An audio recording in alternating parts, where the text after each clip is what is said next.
first and foremost, and I will say this, you're setting records at the border. You've been unbelievable, and I know the wall is helping. You know, in 2 weeks, we will have hit 300 miles of wall. And this is a small version of it, because actually the real deal goes up 30 feet. This is much smaller than that. But this is a small version of it. This is what the finish will be. Those are anti-climb plates at top. So that makes it much more difficult when you get to the top, because you see these guys climbing up with drugs on their back. And when you see that, it's actually, they look at the wall and they say, let's pass. Let's take a pass on it. So it's been a really incredible success. So within 2 weeks, we'll be in 300, General, I think in 300 miles. So we're actually going faster than that. We'd like to think we can get to 300 by the end of this week. That's fantastic. Wow. Yes, sir. And we're doing about how many a week? About 10 miles a week. Over 10 miles a week, over 2 miles a day. That's fantastic. That's fantastic. So it's a great feeling to have closed up the border. Now people come in, if they come in through Meredith, they come in legally, but they don't come in like they used to. And human trafficking is, I think we're down 96% or something. It's been incredible. Mark, why don't you say a few words, please? Yes, sir. So thank you. So first of all, look, what you see behind me has saved American lives. Every single bit of concrete and steel that goes into the ground, the operational capacity of the men and women you're seeing right here goes exponentially higher to stop dangerous things and people from coming into this country. Drugs us shape the behavior of the cartels. It puts us in an offensive position, just like the president said. Because of that, this year to date, we've seized over 1 million pounds of drugs. Think about that. This year to date, 1 million pounds of drugs, and this wall is helping shape the behavior so that we can get better at doing that. We talk about criminals. We apprehend thousands of criminals every single year.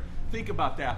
A lot of these individuals are violent criminals. Because of this wall, we're able to apprehend and stop these criminals from coming to this country, to repeat their offenses.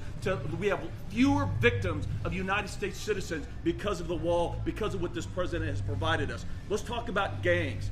Every single year, we stop hundreds and hundreds of gangs from pouring into this country, like MS-13, whose motto is rape, kill, and control. That's their motto, rape, kill, and control. Just recently, wasn't that long ago, they used machetes to hack up their victims, and they actually leave them decapitated. That's what we're talking about when we're talking about what this tool provides us. And then, of course, illegal immigration. Even during the height of a global pandemic, illegal immigration continues.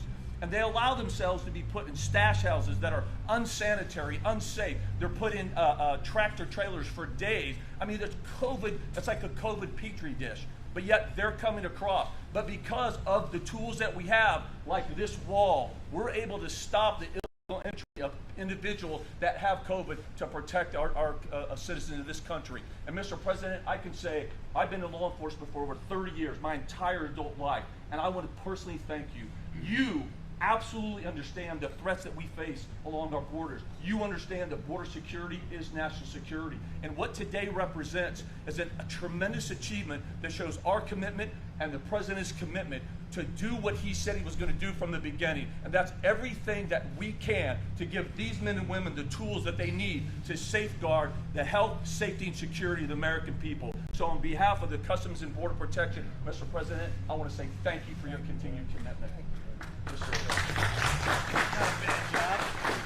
That was not a bad job, Mark.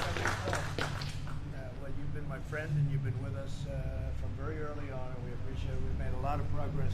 You know, you don't hear about the wall anymore because we won. When you win, if you're us, you never hear about it again. And we have page after page of achievement that you never hear of anymore. That people say, oh, let's not talk about Space Force, let's not talk about all of the things we've done. But the wall is something that probably was the most visible of all, and it's working so incredibly. 280 miles, a little more than that. And again, that'll be a great, whether it's next week or the week after, knowing the General will do it next week, but we'll be at that 300-mile mark. And the difference is like day and night. Number one, you can use a lot less people, so you can be doing other things, which is great, because once you have the wall, nobody gets through it. Additionally, the wall is equipped with various things. It's set up for cameras and all sorts of elements. You control a lot of things even from the air, so within the wall. Interestingly, if you look, this is steel, the exterior, but inside the steel is hardened concrete, very, very strong, heavy strength concrete. And inside the concrete is rebar. So you have steel, you have concrete, you have rebar, you have all different materials. So it's very, very hard to get through, very, very hard. And it made it actually much stronger than it would be even if it was steel. So inside concrete, inside that, what's called grade A hardened rebar, which is very hard to saw. You can't do it very easily. But I think it's going to be fantastic. And again, the big thing is that plate. That's a big deal. We had people they couldn't get over that. That was the thing that stopped them. They could get up to the plate, but once they got there was nothing to grab. So it's called anti-climb. It's been great. General, would you like to say something? I would, sir. And you know, I think the amazing thing about this is it's part of a great team here. We enjoy working for DHS. Commissioner Morgan and his people, and the agents standing next to here, heroes. They're the ones we work with every single day. Man, the Corps of Engineers, again, we stay in concrete and steel, but our employees out in the Army Corps of Engineers are very, very dedicated to be able to make sure we can get this done. We talked about the 300-mile mark, but what you might not know is that this administration has basically funded us for 733 miles. 300 are going in, or I mean already in right now, basically. There's another 300 that are being built right now in all our other places across these 4 states. 49 different projects are all going in the ground, and then the last 133 are in design and acquisition. We're writing the contracts, we're designing it, but that's 733 miles that are paid for to be able to continue to execute. What I would say, Mr. President, is that we want to continue to go out of our way to try to make sure we're taking care of the environment and mitigate any damage that's out there. We're also worried about the Native American tribes. We're worried about landowners. We want to do this the best way we can to achieve this objective. And we're just very, very proud and honored to be a part of this overall great team. Great job. Fantastic. As you know, we have some natural walls, so to speak. We have mountain areas. We have very, very rough areas that are virtually impossible to get by.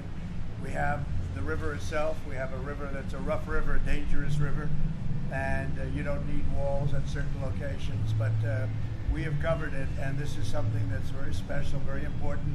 And I looked at the platform. I didn't see it, but I know they used to talk about it, that they would take down the wall if they got in. They would take it down. And one of the incredible things in terms, Mark, of timing is that because of the coronavirus, or whatever you want to call it, the China plague, call it whatever you want. China plague is more accurate. But because of what happened with this, Mexico is heavily infected, and it's stopping people from coming across. We put up 18 miles in San Diego as an example, right opposite Tijuana. And Tijuana is probably the worst place in South America in terms of the China virus. I think it is the worst place. And San Diego is not suffering at all because of it. And so it's an incredible thing that happened. So California is actually very happy that we built the wall. They don't say it publicly because they can't. It's not good politically for them, although I actually think it probably is good politically for them. So it's been an incredible success. Chad, do you want to say a couple of words? Absolutely. Let me again thank you for your leadership, Mr. President, on providing the resources to build over 450 miles of the new border wall system by the end of this calendar year. Never did we ever dream of that at the beginning of this administration, so thank you for that. Let me also say a lot of the procedures that we are putting in place today are having a real impact on applying a consequence to those that are entering the country illegally, those that are coming into the country without any legal right to be here. We put enough procedures in place that we are returning 90% of those individuals within 120 minutes today. It's a big accomplishment. And then let me just end by thanking you for your support for the men and women of law enforcement. DHS is the largest law enforcement agency in the country. We have over 60,000 law enforcement officers.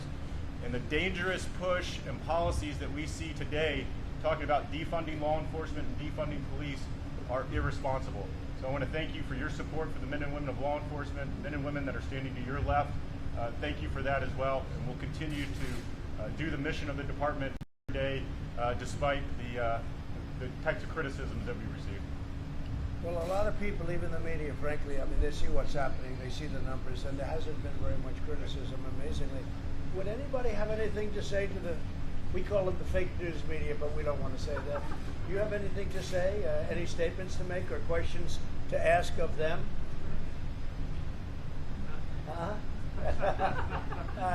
You're very smart.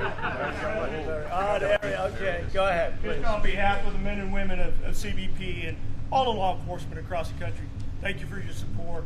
Been doing this job for 29 years, and I can tell you that it makes a world of difference knowing that we have the top cover from our Commissioner, Secretary, and certainly from the administration.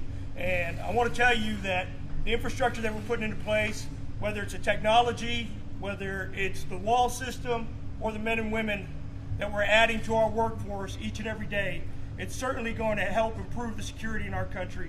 And so on behalf of all of us that each day put on our uniform, leave our families, hoping to make a difference, we appreciate your support. Thank you.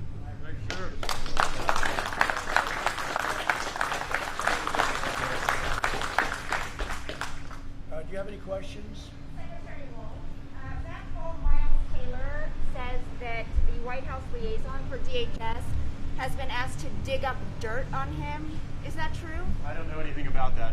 What I can tell you is I'm very disappointed in Mr. Taylor.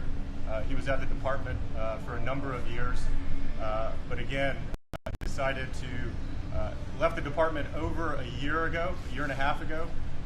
Left the department very praising the administration's policies, procedures, has said nothing since that time. In 70 days, roughly 70 days from election, has decided now to start talking. I think most reasonable Americans understand what that is all about. So very disappointed. And if I could add, I never met him, to the best of my knowledge. I never heard of him.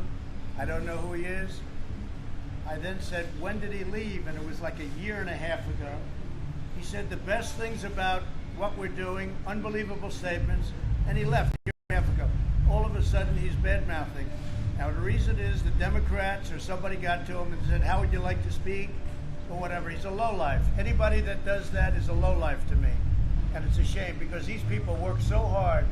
And I don't even know if you know Miles Taylor. Do you know who he is? Never met him, sir. I never met him. I never heard of him before. But all of a sudden, they have big headlines. Member of the Trump administration. He's not a Trump administration. And he's been gone for close to a year and a half. And I guess you met him or knew him a little bit. But he left, and we checked, said the greatest things. And all of a sudden, he says bad right before an election. These are bad people. These are sick people. And we call it out. The difference is we call it out. Somebody else would let him get away with it. We call him out. He's a lowlife. Okay. Another question? Do you have an update on the post office situation? Yeah, the post office is running as well as it has in a long time. They took a lot of old administrative acts where they wanted to do from past administrations, and they've done them. Look, I have a much better idea of the post office.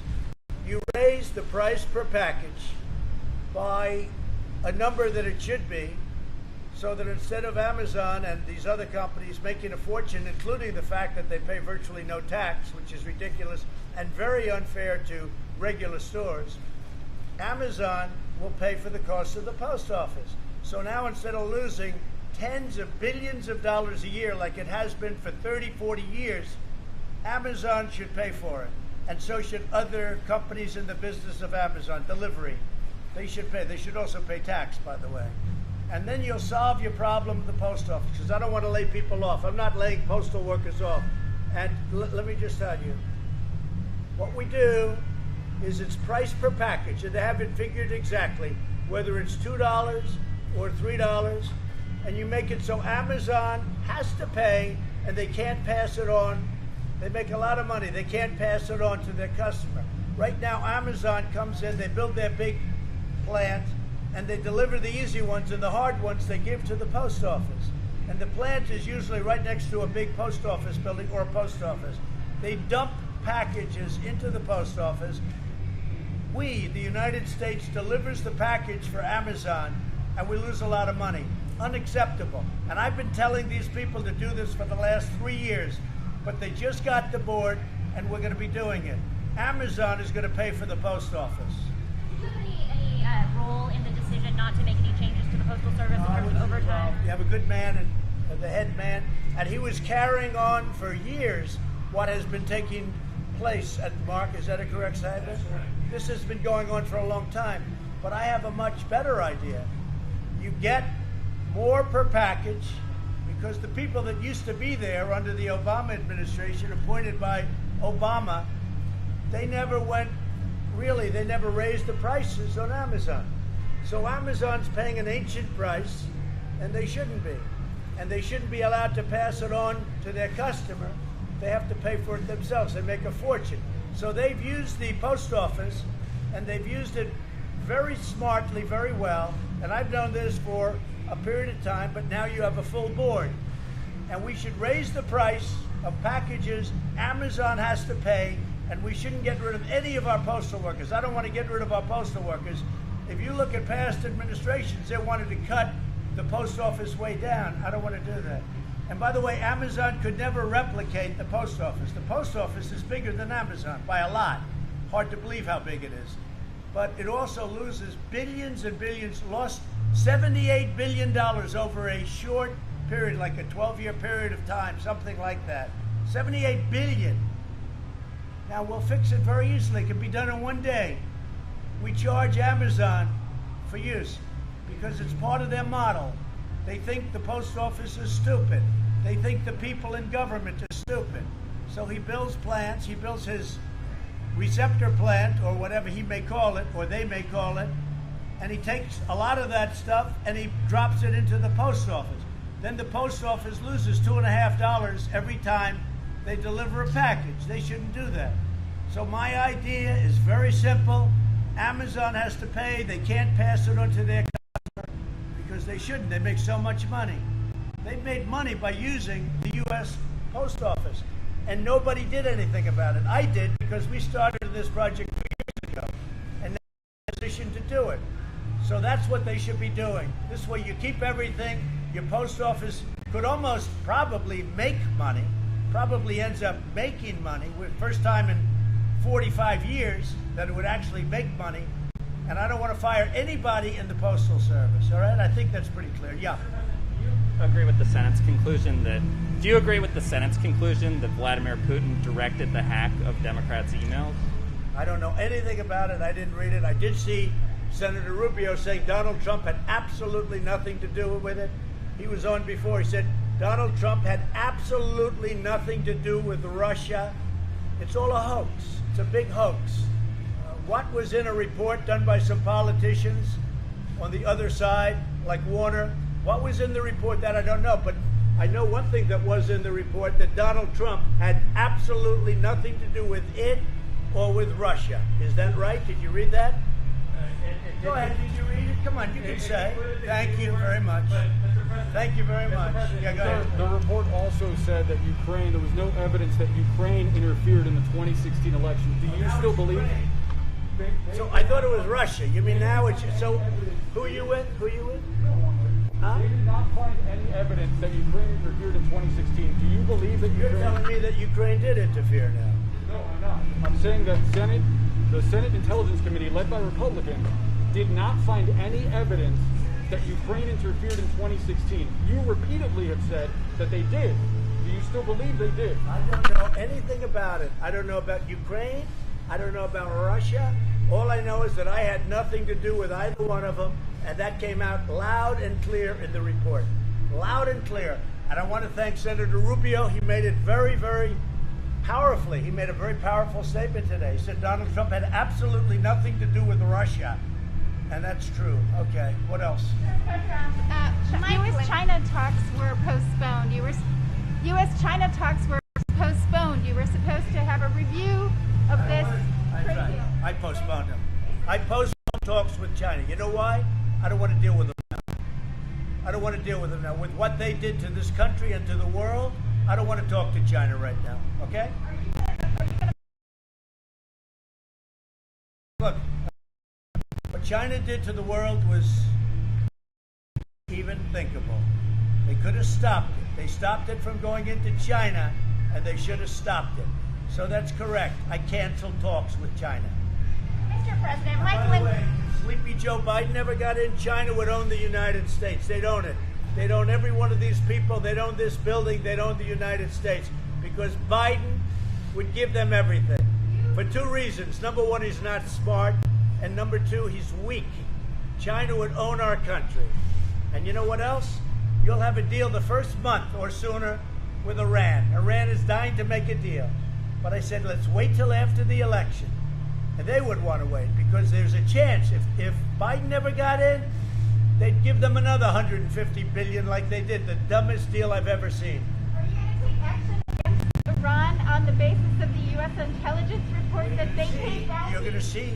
You're going to see very soon. I don't talk about that. You'll see very soon. Any other questions? Frank Lindell, Mr. Pillow, the pillow guy, he's promoting a new therapeutic for COVID-19, Olindrin, and he says you're enthusiastic about it. Is that true? I know nothing about it other than I know he's got something that he's working with some science people. I don't know. All I know is this. We're very close to a vaccine. We have the best companies in the world doing it.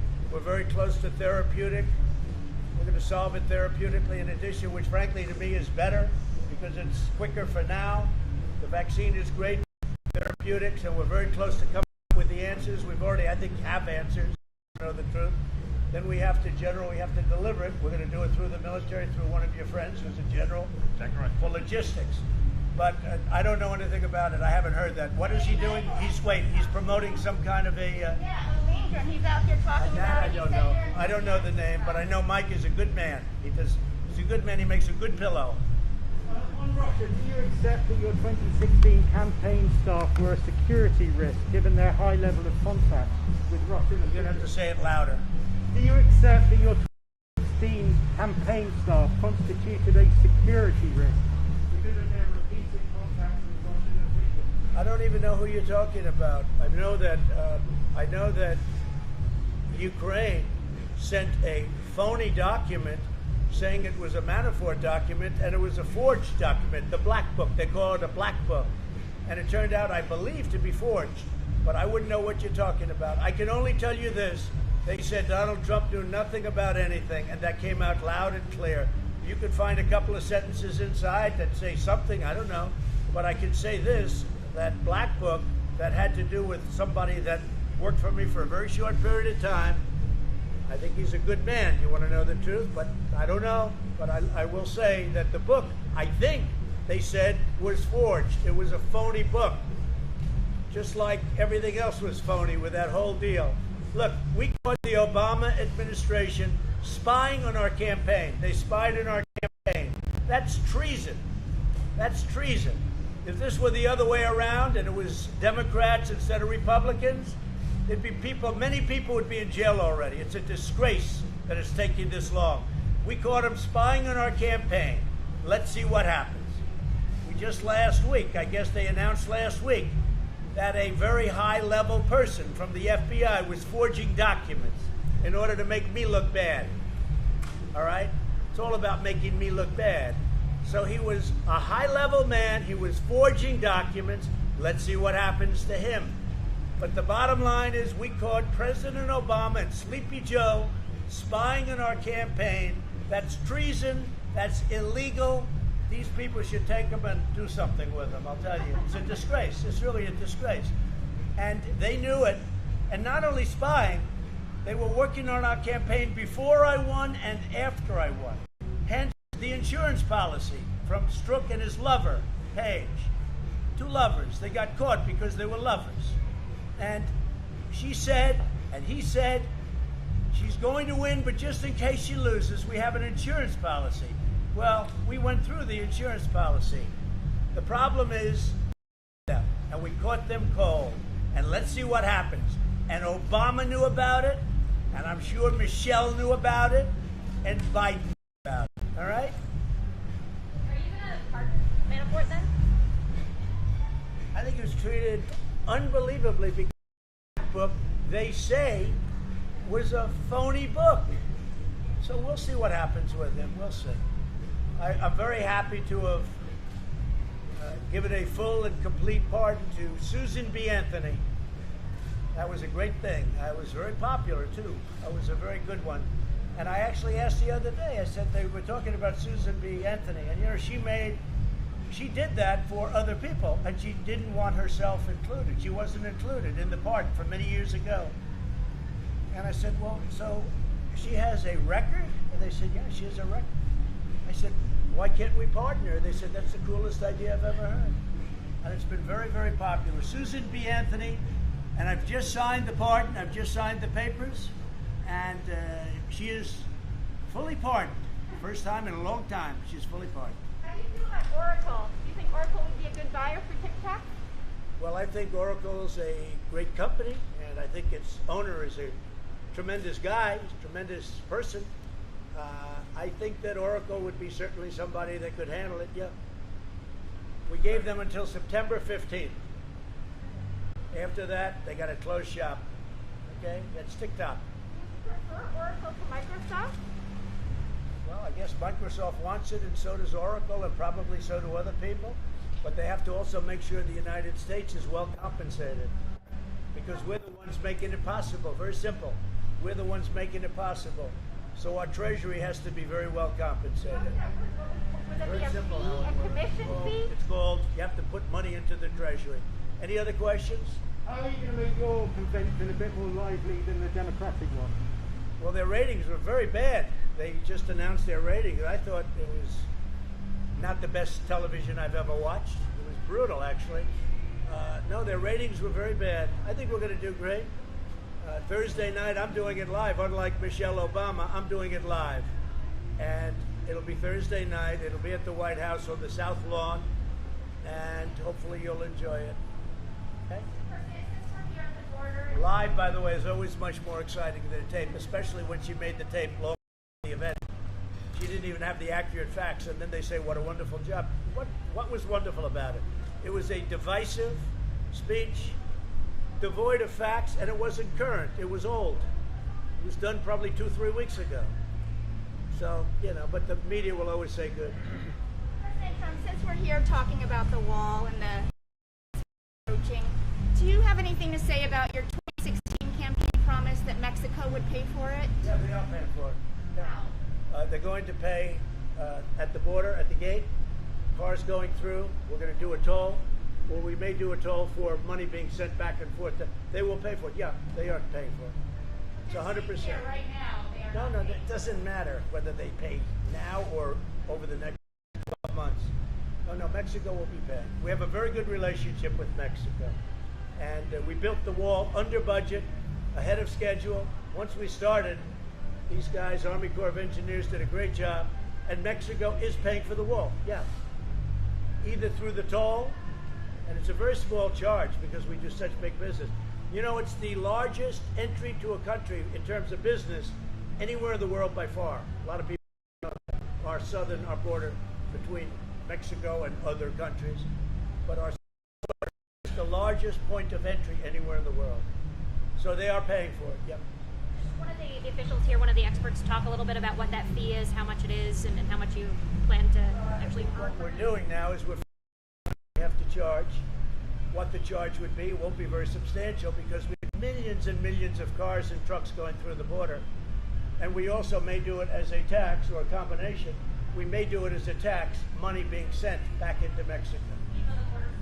And you know what? That's what closed, but it's not going to always be closed. It's open at entry, at the points of entry it's open. But it will be open in a short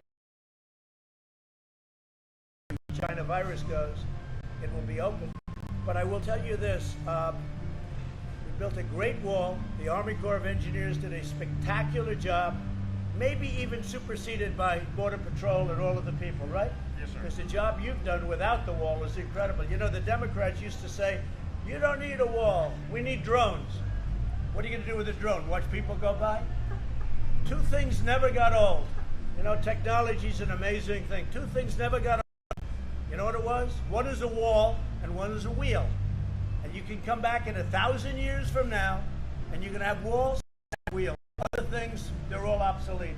But we can run drones right from the wall. We have technology that we flip onto the wall. We can run our drones. We can run all sorts of cameras. It's all wired up. We have everything you can possibly have. It's an amazing and very complex setup. Yeah. Speaker Pelosi said today that she wanted to meet halfway on a stimulus bill. When are you guys? I don't know what she says. She doesn't know what she says. She reminds me of Joe Biden. She doesn't know what she says. Okay. Thank you very much. Now I've got to make a speech. I'm sure you'll enjoy a speech in 120-degree weather, but I got to do it, and I will do it. They'll protect me while I'm making that speech. I know that, right? Thank you very much. Thank you.